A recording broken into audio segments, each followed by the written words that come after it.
All right, we are live. Welcome, everybody. If you're watching this, we do this every other Thursday. And if you're watching later, then join us in the next Thursday. Rajiv ji is back. He's our immigration lawyer who gives us immigration advice. And we're going to start today with something very interesting, which I sent you, I think, yesterday for the Times of India article about F1 visa law change. I mean, they keep saying this, and so many students send me that people have made videos that this is like happening. So I'm like, it's not true. And that's why I sent you that. So that's why I want to start with that. Like, what do you think about that? Okay, let's take a step back and understand the power of the local consulates to regulate their own business. Mm, While the laws are the same for all the consulates, local consulates in different countries can make their own rules for operation, as long as those rules don't conflict with the laws. Many years ago, I would say almost 15 years ago, it was a rule in India that if you apply for a tourist visa, you can't apply again for 6 months mm, unless your circumstances have changed drastically. So this appears to be. I haven't actually seen anything official yet, so I don't know. First of all, let's cap up the news. So the news is that if you have applied for a student visa and been denied, they will not entertain a student visa request for a certain period of time, which amounts to I think one 1 year. academic session, Yeah. one academic. Academic. Oh, okay. I Yeah, didn't I know that. think so. That's what makes sense, but I could be wrong. I don't really know the details what they are planning. It used to be 6 months. I think 1 year is drastic Yeah. because we don't have a lot of information. For example, what if I change schools and go up with a different I-20? Mm, Okay, because what happens is I believe that the nature of the school could affect your chances of getting a student visa. So if you're going to a reputable school, chances are you are a serious student. mm, But if you're going to a community college, nothing wrong about with community college, they have dispense very good education, but they don't have the reputation of the top 10 schools or the top 20 or even the top 50 schools. yeah. So therefore, I think it is important to understand the nuances before we can make our decisions. If you look at the headline, Yudi, can you scroll up? Let's Yeah. go to Yeah. the headline. So many ads. I don't want to see Steve Bannon. So you Yeah. see, USC Embassy plans changes in student visa application process. So, Yeah. and this is for 2022 summer. Mhm. We don't have any information. And I Yeah. do think that the more appropriate thing for the consulate would be to ask for public input before they put in the change. Mm, USCIS does that informally, even though they are not required to. And I do think, let me segue into another area which is connected to this, mm, that all across the government is trying to upscale its immigration act. The first step of which is to eliminate backlogs. mm, mm. And as a part of that process, as you and I were, I think, talking about it, they have implemented the premium processing for many other applications. Yeah. We talked about that briefly, didn't we? Yeah, we did. We made a video. Yeah. Right. And also, a part of the same process, they have given their desired goals for Hmm. applications. All applications related to green cards and naturalization, adjudicate them within 6 months, all EADs within 90 days, which is what it used to be. 90 days used to be in the regulations. Yeah. So I think it's part of the same process. They're trying to eliminate redundancy.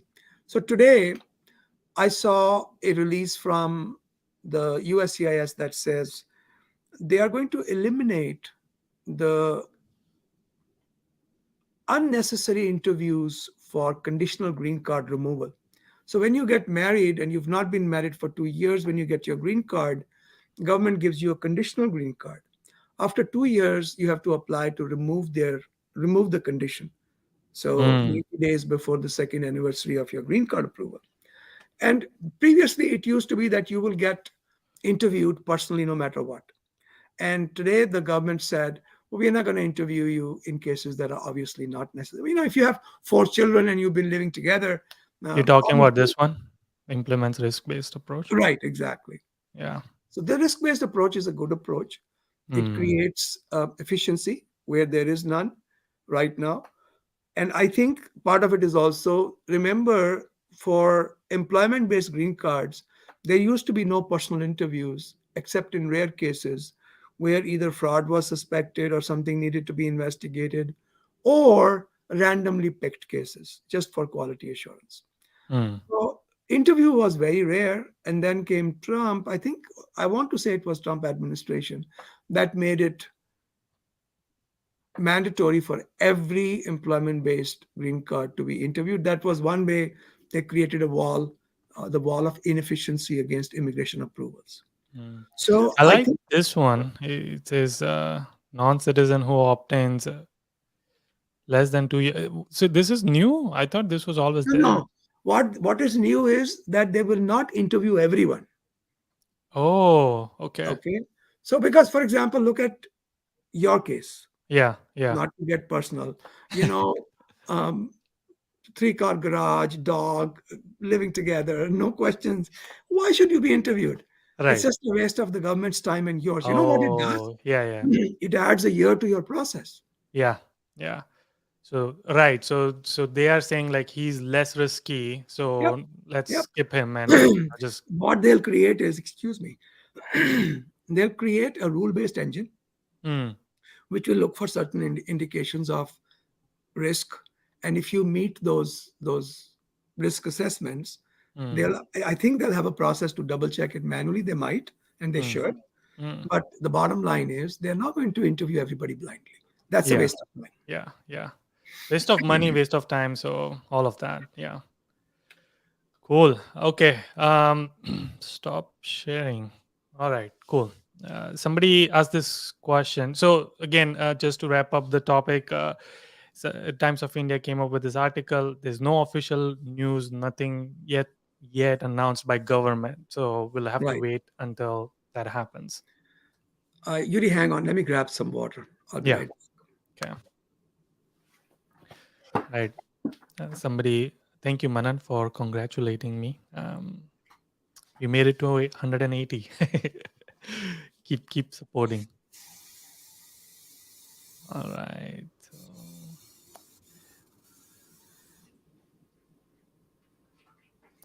once Rajiv ji comes back, we will do the Q&A. Start. You can start asking your questions, and I'll have them ready. Thank you, Akhil. Yeah. Yudi, Mm, I have received questions from 2 people today about working without authorization on their student status mm. and what are the implications. Do we have time to talk about that for a couple of Yeah. minutes? Let's do that first. Yeah. Okay. So these gentlemen wanted an appointment. I have no time coming week for personal appointments. I am in the middle of a couple of things. The Hmm. week following would be better. So, in any case, let's talk about the situation And where what's a the student question? where a student works without authorization, either because they have no choice, they need the money to support their school, or because they did it inadvertently by mistake. So these are 2 different circumstances. Yeah. If you worked without authorization on purpose,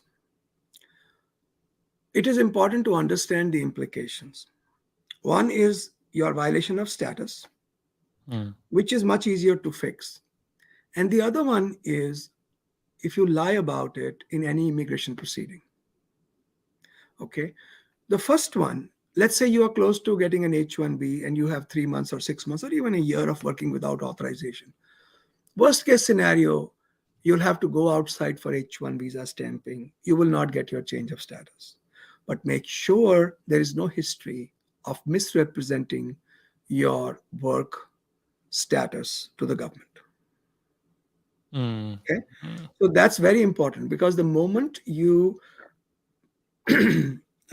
prevaricate, you lie about your situation to gain an immigration benefit, you have committed a felony, which is Felony. punishable Yeah. by 5 years usually, and two, it is a permanent bar from entering the US. You can never come back. Mm, And the only one waiver is available, which is very difficult to get. Okay. So make sure you understand the implication of lying about what you did and actually doing it. Doing it may be a lesser problem than lying about it. right. And then there's the other factor to it, like I'm lying. How are they going to catch me? Right. That Yeah, that. see, that's one thing I never actually like to answer because it annoys the heck out of me. Why is it important for you to know that? Isn't it important that you did it? Right. Why is it important that will I get caught? It doesn't really matter. Assume that you will be caught. Somewhere along the line, you will be caught. Assume that. Yeah. Okay. You cannot be lying and perpetuating that lie all the way to the end of your green card or even naturalization. Remember, you can be denaturalized. You can even take away your green card. Because if you have made a material misrepresentation anytime in your past, government can go after you. They may Mm, not have the resources or the willingness to do so, but theoretically they can. Why would you want to do things like that? right. Okay. Yeah. So lying about work authorization or working without authorization is much worse than actually doing it. Don't do it, it violates your status. Yeah. Okay. Now that's one part where you did it deliberately. Now, how about where you did it inadvertently? I had a Mm, question again today. I've been inundated by these employment authorization questions on my LinkedIn. So I got a lot of people who were stuck with the situation, didn't know how to deal with it. I think it's when they're filing the H-1B application. That's what yeah. happened. That's Yeah. why they're asking me. Now I understand. Why I was wondering why they're asking me. Yeah. So if you do it inadvertently, 10 days you worked without authorization, not realizing you don't have the authorization. I think I actually even remember the dates, April 15th to 25th of some year. So in Mm, any case, that is a very small violation. The government might ignore it and let it go, and they do that. That's called de minimis. D-E, and the second word is minimis, M-I-N-I-M-I-S. That is just mm, a fancy way of saying, guys, let it go, be chill. It's just a small thing. Okay. yeah. We don't say be chill, So, we just say and be. is that different than misdemeanor? No, that's very different. De minimis simply means it's a minimal problem. It's Mm, actually an expression, I believe, from French. I could be wrong, mm, but or Latin. But basically, the idea is just because we are lawyers, we want to be graceful and we want to be elegant. We don't want to say just chill, chill, dude. We don't want to say that. We just say it's a de minimis violation. So the mm, point is, if you have violated the law inadvertently, unknowingly, by mistake, you have several options. First of all, disclose it when you file the H-1B. And if you have fallen out of status because of that, talk with your DSO and act upon their advice. They might tell you to apply for reinstatement, which should be readily given because it's such a small thing. yeah. Yeah. So that's where we stand. They were asking me, and I said, I don't have time to talk with everybody individually. Yeah. And I try not to charge students who are not working. Students who are Yes. working should pay for my time. But students who are not working, I don't want to charge them. Mm, So these guys are not yet working, and I would feel horrible mm, charging them. But at the same time, I don't have time to talk with everybody individually. yeah. You know how And, many questions I answer in a day? Close to prob- 100. yeah. 100. I believe you. I Yeah, believe you. Yeah. Awesome. Thank you for even addressing this. I'm guessing a lot of students are probably in that same spot. Okay, let's this we have about 166 people, so let's answer those questions. I sure people are asking questions. Can I declare the funds from my sibling who's working on H1B? What are the chances of getting accepted, rejected for F1 visa? I do not understand that question. Can I declare the funds? So if your brother or sister is getting paid, can you make that money your own? Yeah, if they lend it to No, you, I think he's asking his brother is sponsoring his F1 visa. He's the sponsorer or funding his education yeah, for F1. they can fund it. Why not? My brothers funded my education when I came to the United States on a And student visa. So right. yeah, I definitely. think there's a norm, like people think that if you declare that you have a relative or friend in USA, then your F1 will get, you know, potential immigrant intent of immigrant because your By family's the all. way, when I came to the United States, not only did I have two brothers who were US citizens and my mom and dad who were green card holders. My green card was already pending. Mm, So I still got the student visa because I convinced the consulate that there was absolutely no reason for me to violate the laws. So it isn't so much what your situation you think is, it is more important that you be a genuine person. Chances are better you will get your visa. Of course, you can fool people some of the time, but it's much, much more important to be honest, in my opinion. Yes. Yes. Okay. How long is the list for Pakistanis for green card and getting H1B status? H1B is no different for anybody from anywhere in the world, but uh, being a Pakistan born, assuming Pakistani citizen, your green card weight is very small, almost zero. Okay. Oh, really? Yeah, because you have no waiting.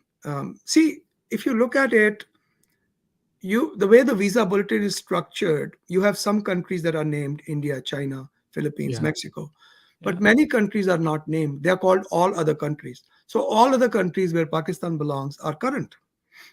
And I wrote an article, a small comment on this. Mm. If you want, you can Google my name. Rajiv is spelled with a Jiv. Rajiv S. Khanna, Khanna, Khana, if you're Mm. American. A- and Economic Times. So Rajiv S. Khanna, Economic Times. You'll Yeah. come to my author page. I have an article there which talks about applying for a green card while you are still on student visa. For example, OPT. It can work for people who are born in countries other than the countries where there's a backlog, and Pakistan is one of those countries. By all means, look into applying for a green card directly. I'm actually applying for a Turkish citizen right now, Turkish born citizen who didn't get through the H1B. I'm applying a national interest waiver for him. That's a green card, and I'm pretty sure we'll be able to make it within a year. So plus, Mm. because he's very well qualified, and the project is beautiful. Okay. Cool. Is it possible to apply for H1B to F1 status change after an approval I-140? So Rakhi, for it's interesting, right? That once you have applied for an I-140, you have technically exhibited immigrant intent. And the government can say, Mm. well, you can't have immigrant intent on student visas. But it depends upon the case that you are at. So if you are a young person, for example, you are over 21 and you got stuck with a situation where mom and dad don't have green cards yet, something is pending, and you have to change to student status, it happens all the time. The government has been quite willing to accommodate what they call the legal dreamers. So that's one example. And I am the other example. When I came to the country, I had a green card pending. So, implications, you may have to work extra hard and hope for the best, but they can deny it because you have exhibited immigrant intent. Okay. And by the way, here's a strong case. Let's say you're working on an H1B and you get admitted to Wharton or Darden or one of these schools where MBA is very prestigious. Now, here's a good case for conversion to F1 because it Mm. will jumpstart your career into a totally different trajectory. And even the government understands that. They might be more willing to approve your F1. Mm. Okay.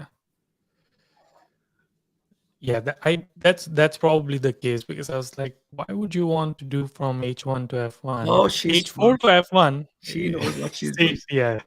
Not Yes. everybody is a dummy like me, man. I had no idea what. And me. Yeah. All right. I just want to address this. We did talk about this. Just go to the beginning of the stream Yeah. and you should be able to see it. Yeah. To summarize, we don't have the details yet. Let's see how they implement it. Yeah. All right. Good question. Can the interview consulate selected at the beginning of form DS-160 be different from the while the interview appointment? I know this that you can go to any consulate in India. That's the rule in India. But can you do it after you file the DS 160? I do not know. Email the consulate. They actually respond to questions like this. At the most, they might say, no, no, you cannot, and you have to appear at the consulate that they gave you. But I think you should be able to go anywhere. That's my guess. Oh, sorry. Yeah, we did talk about this again. Everybody, please stop asking me the same thing. We talked about this F1 visa news. Go in the beginning of the stream. First 4 or 5 minutes is we are Yeah. addressing this. So Yeah. But uh, again, the summary is we don't yet know all the details. We'll see how it goes. yeah. Right. If employer file green card on F1 without H1B, if not picked in 3 years, then when we file day one CPT, is there any approval of CPT because perm already in process? No, because see, perm is not a green card. Technically, your green card begins at the I-140 filing stage. And Hmm. even then, I don't think there's any question on the forms, on the student visa forms for, actually there might be. No, I'm sorry, I take that back. So let's rephrase that to say your green card does not begin until I-140 is filed. Perm is not green card technically, Hmm. because the question on the form I-539, which you will file for conversion to student status, will say, um, and this is an extension, or he's going back to H1B. So Weber, the question on the form I-539 is, have you or has anybody applied for an immigrant visa for you? An immigrant visa is form I-140. In my view, before I-140, perm is not a green card. It is not an immigrant visa application. So the answer to that question would be no. Hmm. Hmm. Hey, I like this, able to read this. It's so much better. Yeah. Yeah. Drake, I'm an Indian, but I was born in Saudi. You wrote to me already, and I actually responded to you. Uh, Sometimes they just want to hear you. I guess so. So you know what? It's oh, I'm sorry. No, this is a different question. That question was about green card, I think. For citizenship, Drake, it makes no difference where you were born. Hmm. Once you get your green card, you become like everybody else, like the rest of us sheep. We are all in the same boat. Okay. Cool. Can I show 100% funds to visa officer using student loans? Again, I check with your DSO. I don't see why not. That's your personal obligation. You have the money. Why not? Yeah. But your DSO can guide you better than I can. They do it for a living. Okay. Can we initiate H1B transfer? Why when we travel to India for H1B stamping? Ooh. You can. You can. It's you have to be careful. Talk to your lawyers. Arrange it. There are a couple of variables. Whether you are in the USA when the transfer is filed and when you're outside the USA. So talk with your lawyers. Make sure they understand what you're doing.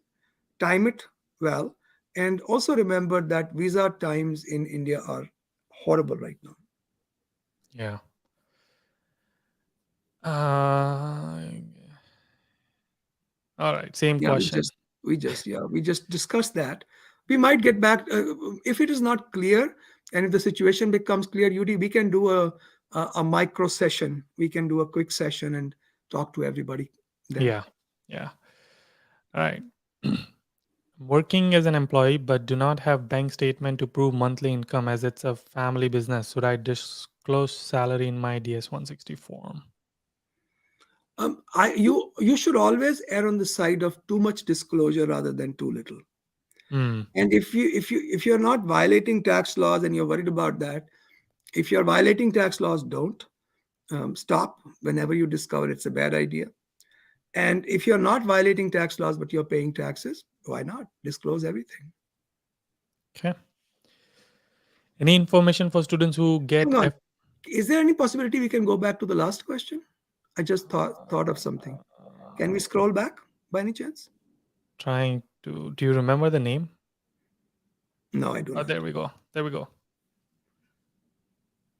On your DS 160. So what I'm concerned about is, are you getting paid in the United States? I think he's applying from India. Yeah, so that's what I don't understand. So that's the part I don't understand. If you're applying from India and doing DS 160, absolutely disclose. Why not? Thank Yeah. you. Yeah. All right. Lost. Okay. Here we go. Any information for students who get F1 visa interview waived? Are students actually getting F1 visa by this method? Okay, I am not 100% sure about that. Didn't they stop doing waivers except Dropbox? Dropbox? No, Dropbox is there. Yeah. But they were also doing waivers of personal no, they're still doing waivers. So I just remembered because I was a little confused. Did they do away with that? Because there They was some they noise did. about Yeah. that. Yeah. They're still doing it. So the idea there is this, Anirban. So the idea there is this, that if you have received any kind of visa, like a tourist visa, Hmm. and then you apply for a student visa, they'll waive the interview, personal interview, unless there is something they want to ask you. And this happens if you're applying from your home country and you have never had a visa denial. If you've had a visa denial, if it was overcome subsequently, you are fine. Okay. So those are 2 or 3 elements. The question is, are people getting waivers? The answer is yes. Yes. Yeah. Can a F1 visa holder enter a different Yes. state in? Yes. Okay. You party animal, you want to go to New York, chill out. Can USCIS notify candidate for round 1 after March 31st, or does that rarely happen? And I should Dekho, wait. Abhi, the way this works, understand the process. So I hope I understand the process. Government is so opaque in what they do. Right. So this is what we have figured out. What they do is, when they start accepting applications for H1B, they anticipate a certain number. So let's say they are filling 60,000 or 65,000. They'll say, let's take 75,000 applications, because historically we know 10,000 people will not apply or they'll get denied. Okay. So based upon that, they run the first round. But what happens is, at the end of the first round adjudication, they say, oh, wait a minute, we've got 14,000 visas still left over. Let's do a second lottery. Okay. So just applying common sense, you have 90 days to apply for your H1B. Okay. And they have a few weeks to look at your application. So you can kind of estimate about 4 or 5 months after April, maybe 6 months at the most, maybe sooner, a little bit, somewhere in that neighborhood, there could be a second lottery. Last year, for the first time, there were 2 lotteries, because the number of the applications received was progressively smaller than they expected in each round of the lottery. So your question is, can USCIS notify candidate for round 1 after March 31st? They do. So what they will do is, you will start getting notifications about the approval of the second round of lottery. And we also get public notice. We get public notice that the second round is being conducted on this date, and we start looking at our accounts to make sure our clients have been selected or not. I hope that explains. I hope I answered your question, Abhi. No, I think it does. Yeah. Yeah. Okay. I'm saying yes, but because it makes sense to me. I know. Can you explain about 220G issued for F1 and set to submit passport, I-20 and service payment receipt on a particular date? So, Balu, 221G is sort of like, it could be anything from, to draw a parallel from just a cold to cancer. Okay. It depends upon what the difficulty of the situation is. Now, your case, if they're just asking for that information, it looks like a small case of passing cold, just the sniffles. So 221G basically says, we don't have enough information on you. We need more information. That's what 221G says. Okay. So. Yeah. Okay. Yes, sir. I'm going for MS Fall 2022, and my sponsor is maternal uncle, who's in Chicago, Illinois, and my college is in Illinois. So does it create any problem? Will it get rejected? No, yes, sir. I don't think that creates any problems. It's okay to have uncles. All right. I'm on OPT. I got selected in H1B lottery. Currently, I'm working 2 jobs, one as a part-time. The same company which applied to my H1B, second company as a full-time. Okay. So I think there are 2 questions underneath that, which I'll answer, assuming that's what you're asking. So first of all, actually 3 questions. You can apply for H1B through either company, and you can continue working on your current status for multiple companies as long as your current status allows it. So for example, if you're on first year of OPT, it's okay to continue working on the first year of OPT till October 1st, or whenever the decision is made. So I think CAP also allows you to work for multiple companies. Double check that with your DSO. So if your current status allows you to work for multiple companies, you can continue to do so. That's the second aspect of the question. Until you actually get the change of status. When does the change of status occur? Never before October 1st. So even if you apply now, But in the second round of lottery, the change of status may be immediate because you don't Mm. have to wait 8 months. You're already in the fiscal year. So there's a, you're losing me, aren't you? I'll go back. I can see when you don't understand. Okay, so let's understand how the H-1B process works. Okay, H-1Bs become active only during the fiscal year that's coming up. Mm. Government's fiscal year begins on October 1st and ends on September 30th. Mm. When they approve your H-1B, it can never be earlier than October 1st. Correct. Yep. You can apply 6 months ahead of time, that is April 1st. Right. Count back from October, it's April, 6 months. But it can never start before October 1st. Mm. So until you are actually converted to H-1B, which will never be earlier than October 1st, you can continue working Continue to for time. Yeah. authorization. Check with your DSO, make sure you can. I think you can. Now, that's one part. But what about the second round of lottery? What if it is, or third round? What if it is conducted in the middle of the fiscal year? What if it's conducted on October 3rd? Mm. Mm. It can be. That means your change of status will be immediate. Whenever your Mm. change of status is approved, it won't be 6 months in the future. Unless you ask for it, you can. So you It have to will be quit the immediate. other job, basically. Yeah. So you Mm. can, until your status changes to H-1B, you are continuing your old status, except if you're on a cap gap.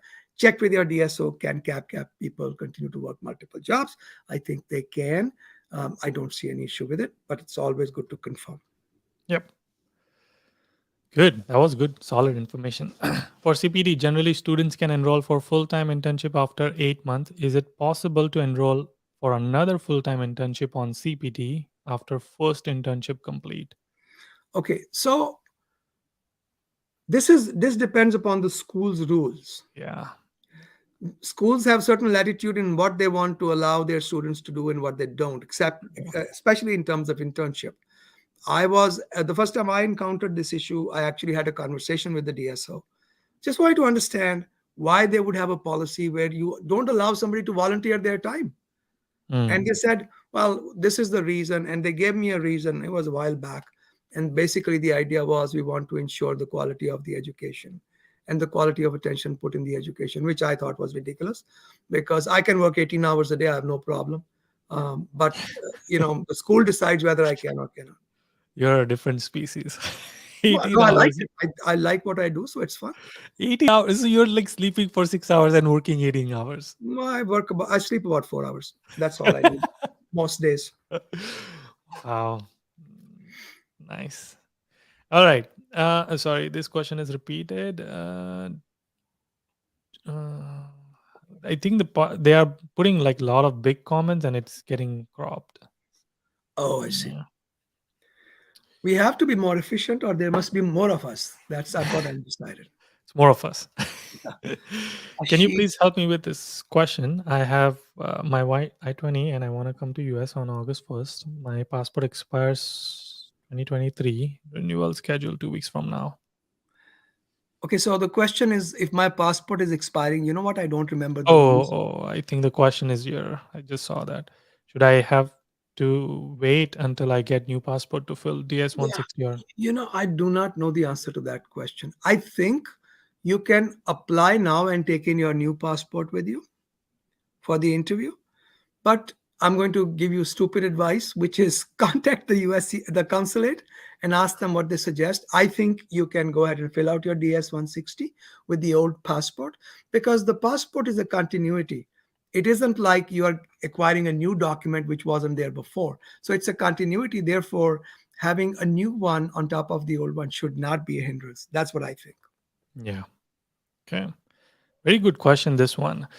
Will any minor spelling errors in the H-1B selection notice impact the petition filing? Okay, you need to give an explanation. So somebody asked me, and this is also on LinkedIn. Somebody had contacted me, and somebody had also left me a message on Instagram. I'm still figuring out what is a message, where does it come from, where does it go. Yeah. God, man, it's the worst damn interface I've ever seen. Can't figure out where everything is. So Yeah. anyhow, I got the message 3 days later because I couldn't figure out where it was. Same idea. So the Mm, question was, in our electronic registration, my name was misspelled. Is mm, it going to be a problem on the H-1B? And the answer is actually, if you go to the USCIS website, it tells you in their frequently asked questions, as long as you can explain what the problem is, you should be okay. Mm. So minor typographical errors should be forgiven. Like company's name, like Google and Company's stuff. name, your name, instead Okay. of UD, they Or call you Yoda. yeah, or software engineer and they forgot like software. I guess if they These made kinds of minor issues should be manageable, I think. okay.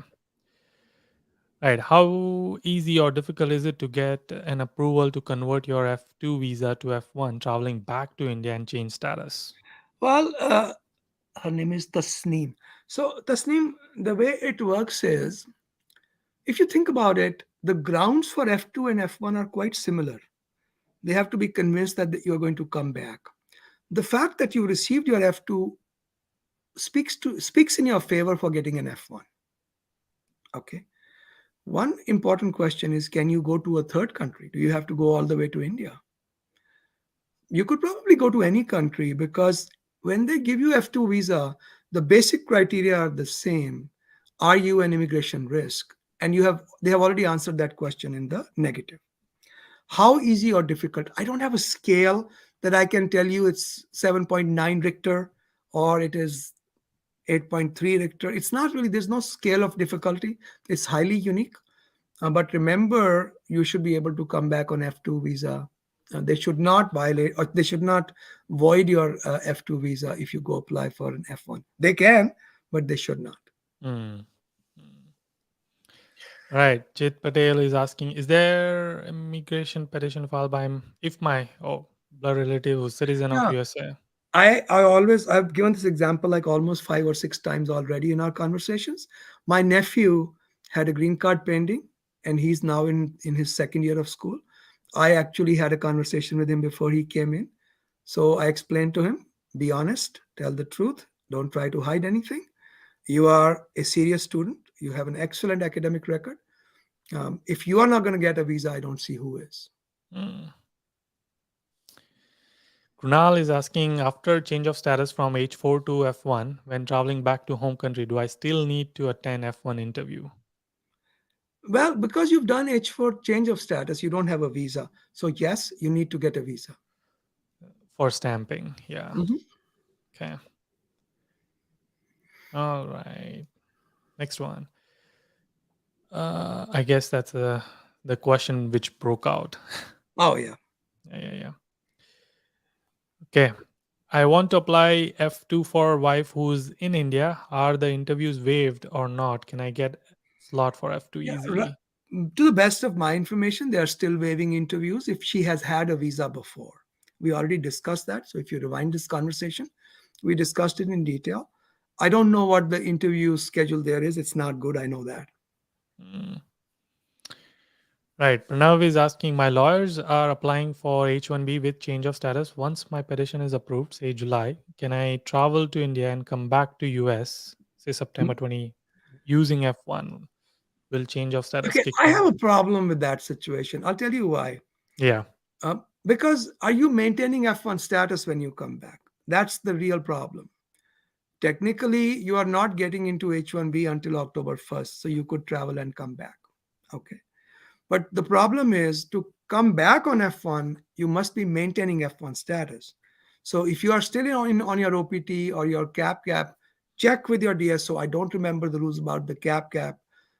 I don't know if you can travel during cap, but it's there in the ICE frequently asked questions. There are too many variables. And I also believe if you go to our website, immigration.com, and you go to the very top gray bar, it says Rajiv's blogs. Go to my blogs, and about the 15th or 16th entry is about travel during H1B process. Travel during H1B process. When students apply for H1B or when they apply for OPT, at what stage they can travel, at what stage they cannot. I actually sat down and drew a mind map that explains the whole process. I think that information is there. And if it isn't, we'll see you in 2 weeks anyway. Yeah. We next time I'll like have all these websites ready so that I can share Yeah, it while you're saying it. yeah. That was a good question. Please. Oh, this one. Okay. My parents have a B1, B2 visa. Can I get B1, B2 visa from them? I recently rejected under 213B. I don't know what 213B is. I think you're talking about 21. 214B. Yeah, yeah. Yeah, That's what I was doing. 214B is basically, we think, Rehan, you are going to become an immigrant in the United States. So, your answer, can you somehow take advantage of their B1, B2? The answer is no. The 214B denials are unpredictable. Some people are able to overcome them in a subsequent entry, some people are not. So, to answer your question, parents B1, B2, I don't see any advantage. Mm. Right. Saurav is saying recently I had an offer from US company from India, but unlucky at H1B. Can I still go for F1 interview? Absolutely, go for it. Okay. Vedant is saying I have 1.5 years employment gap when I will appear to for F1 visa interview for fall 2022. So can that gap pose any problem for acceptance? Well, if you went to the Himalayas to meditate for a year and a half, or if you had some personal difficulty, these are acceptable um, activities. If you have a reason and they come up and they ask you why do you have a gap, they probably won't. I don't think it's a big deal. I think it's much more important to know who you are and are you a serious student. So my answer, I don't think it should be a problem, but make sure you have a truthful and appropriate explanation for it. Very interesting question. I applied for Lincoln University in this my first time for summer, so that I applied. So I live in Istanbul. So if I reject it, so can I apply again this year or not? I'm not Indian. Okay, I'm not sure, Mr. or Miss Khan, I understand the question. Yeah. Applied for Lincoln University in this is my first time for summer. Also, you're going to the summer session. So I live in Istanbul. If I get rejected, can I apply again? So remember, this is a local rule. This rule about repeat applications, this is a local rule in India. It won't apply in other countries unless those consulates want to. So probably you could. Yeah. Okay. My passport is sent to VFS for renewal, and I got email to send an additional document and should be notarized, but I do not have any proof of ID. Any suggestion how to get notarization? I do not know. You should have a driver's license or Aadhaar card, or you need some kind of an identification. In USA, you can get IDs which are not driver's licenses. So I don't know what the situation in your country is. I don't know where you are. So, but you will need some identification so that your form can be notarized. Yeah. My father's brother is a citizen here. Will it help me in any ways going forward from F1 status? Not forward from F1, no, it will not. All right. Few questions again about latest news on F1 visa. We talked about it in the very beginning of the session, so go back and watch that. Yeah. Okay. Sorry. My last name column is empty in passport. Given name is Shubham Kumar. My I-20 name is Shubham as first name and last name as Kumar. Should I apply for the new passport now in USA? If you can, you should, because ultimately you want consistency in our paperwork. Okay. These kind of problems are quite common. The government is also aware of them. It's not something you should lose sleep over, Shubham. So sleep peacefully. It'll get sorted out. And for everybody listening, you can also do something more formal. You can actually call the local courts wherever you're located, typically the district court, and say, I want to do a name change. You don't need a lawyer for the process. They'll send you some forms or download some forms. Uh, Follow the procedure, and your name can be legally changed. You can then take that and change all your forms, and I believe also change your passport. But before you do any of that, check with the Indian consulate or their information how to change your name in the passport. For now, you're okay. Um, should you apply for a new passport? If you can, do so. Okay. Does having two vendors in between employer and client create issues in H1B stamping interview? Yeah, it can, because the more remote your employment and your client placement is, one, two, three. Actually, we got an approval for somebody when there were six parties in between. The end client was BMW. Can you give So me example? What does he mean? so so let's say this, Yuri, you are in the business of technology consulting. Mm-hmm. We have an employee. Mm-hmm. I'm also in the business of technology consulting.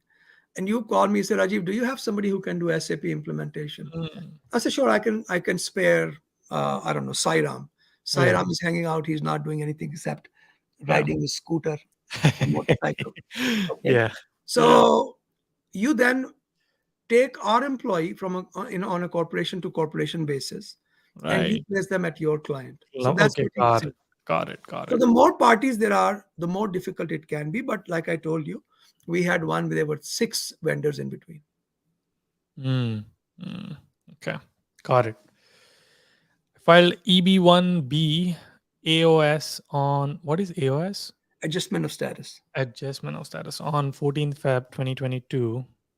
Not sure all the Yeah, dates. it could hold, because what the government is trying to do is they are trying to approve as many green cards as they can within this fiscal year, Praneeth. So hopefully, fingers crossed for you, you might even have a green card before September. Everybody else will hate you, but we congratulate you. uh, cool.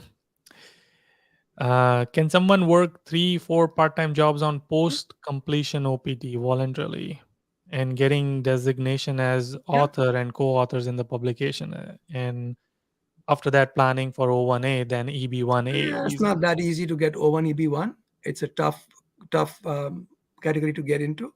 But let's address the question that can be addressed. Can you work multiple part-time jobs on your first year OPT? Yes, you can. Make sure you can document at least 20 hours per week of But work. he's saying post-completion OPT. Yeah, post-completion OPT is OPT. Oh, is it? Yeah, you can have pre-completion OPT. You can have optional practical training while you're still in school. Oh, okay. I didn't know that. Mm. Cool. So yeah, you can. Yeah. But is it only first year or even in the extension he can do multiple jobs? It gets more complicated. If you're doing during STEM extension, you have to go to your DSO, explain the situation, and each one of the employers will then have to go through the whatever that 813 or 831, whatever that Mm, form is, that process. mm, okay. Is it a good decision to apply for EB3 unskilled category while on F1 visa? Yeah, if you are not born in India, definitely. Remember, EB3 category includes people who are not unskilled but skilled worker. Unskilled, I think, takes many years. Mm, Skilled worker is simply somebody who has a degree, bachelor's degree, or 2 years of experience. mm, And that's EB3 category. that's cool. Okay.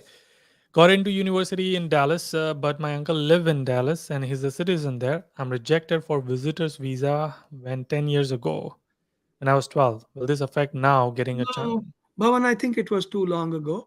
Hopefully, you are in a better place now, but I can't predict the outcome. But a denial 10 years ago should not be something you need to worry about right now. I hope not.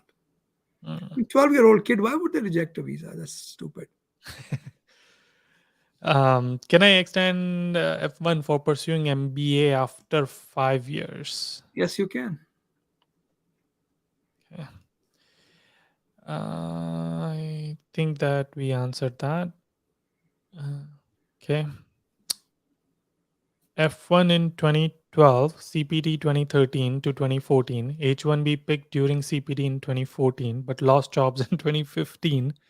Initial H1B was used only for 1 year and was still 2017. Can it be transferred to new employer and used Yeah, 2 and 3 years? so I don't know Wow. your exact situation, but if you have used only 1 year of your H1B, you still have 5 years remaining. That's that's a pretty complicated history over there. No, it's not complicated. The basic law is very simple. I love you. This is so awesome. Well, you have to focus on what is important, right? You can't get bogged down with all the minutia. It's the details are unnecessary. What is the bottom line? I consumed 1 year of my H1B. Can I get back my 5 years? Absolutely. Mm, mm. Thanks in advance. You're welcome. I use my aunt's husband as my sponsor because he work in Hang on. That's your uncle, okay? So aunt's husband is still uncle. You can just say my uncle. He works in UNICEF.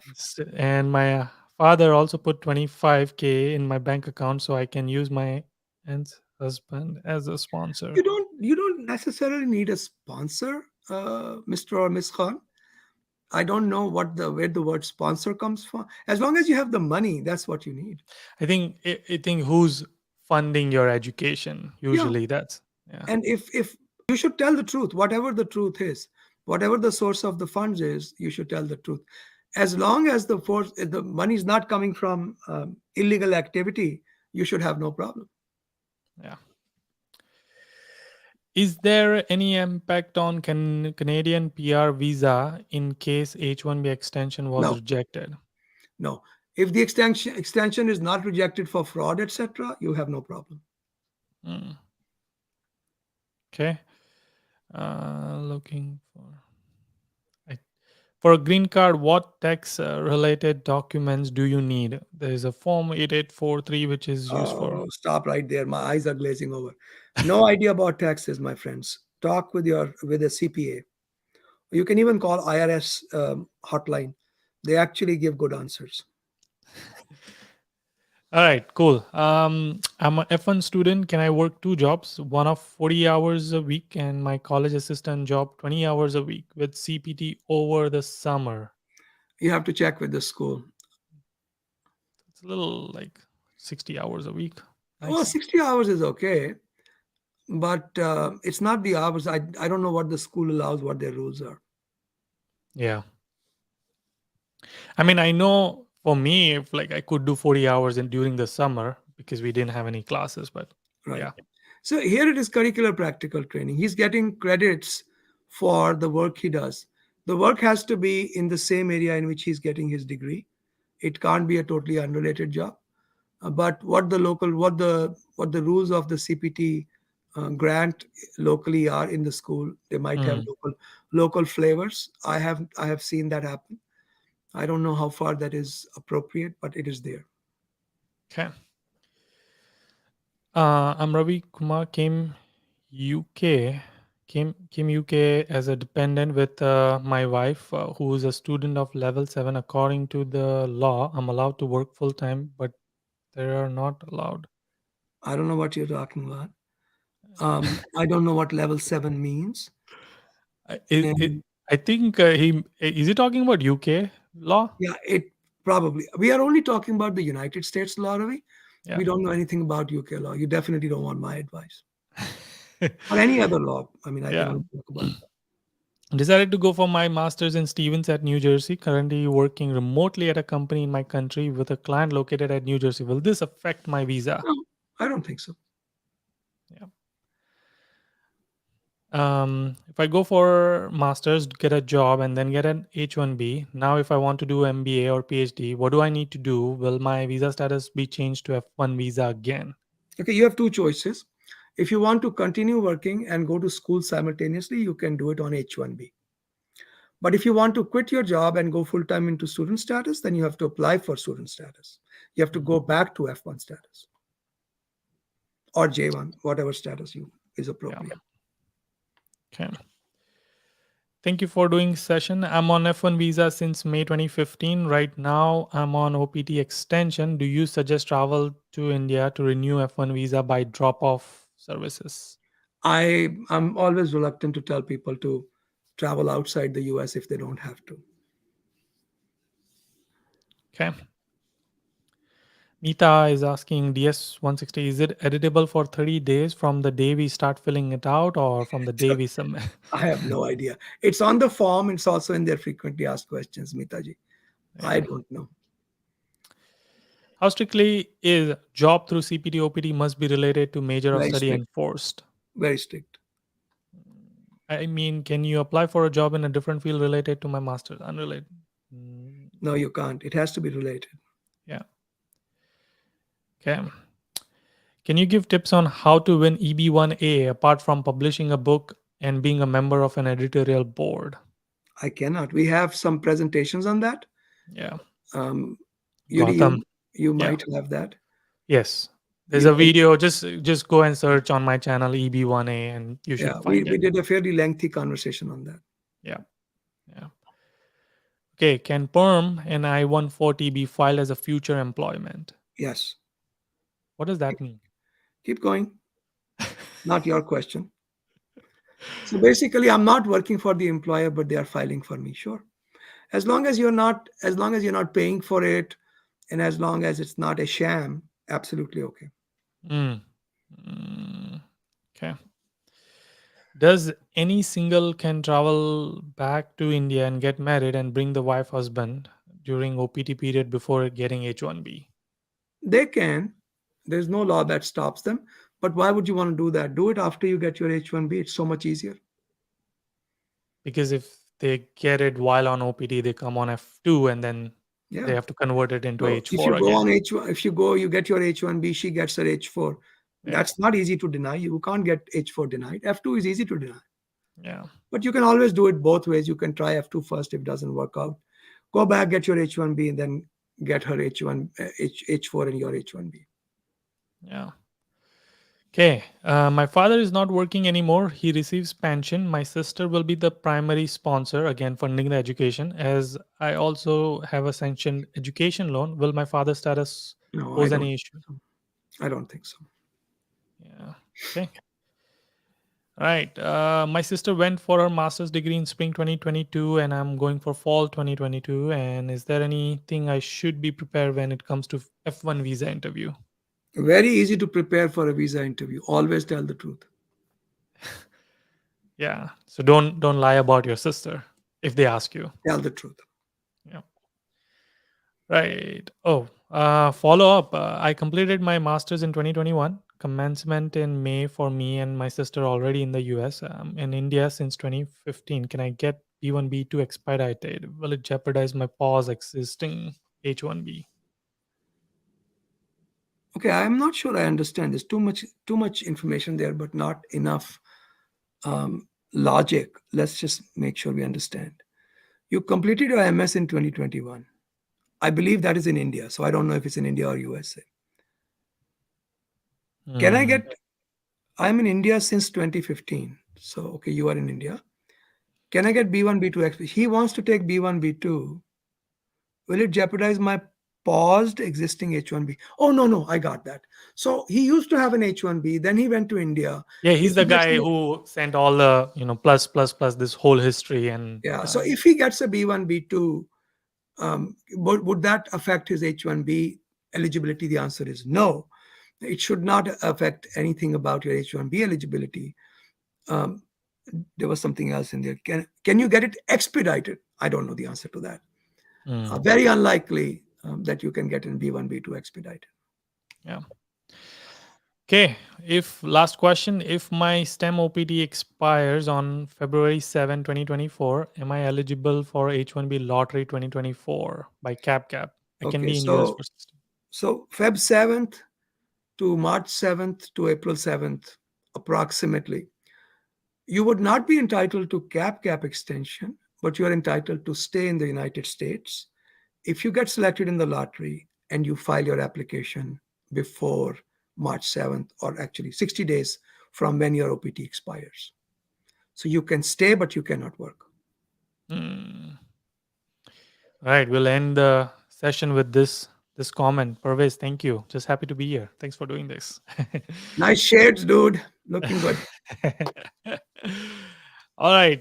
Thank you, Rajiv ji, and thank you everybody. Join us again in the next Thursday session. We'll talk to you guys soon. All right. Take care, everyone. Be Yep. safe, guys. Have Bye. lots of fun. Don't worry too much about anything. Yes. Bye.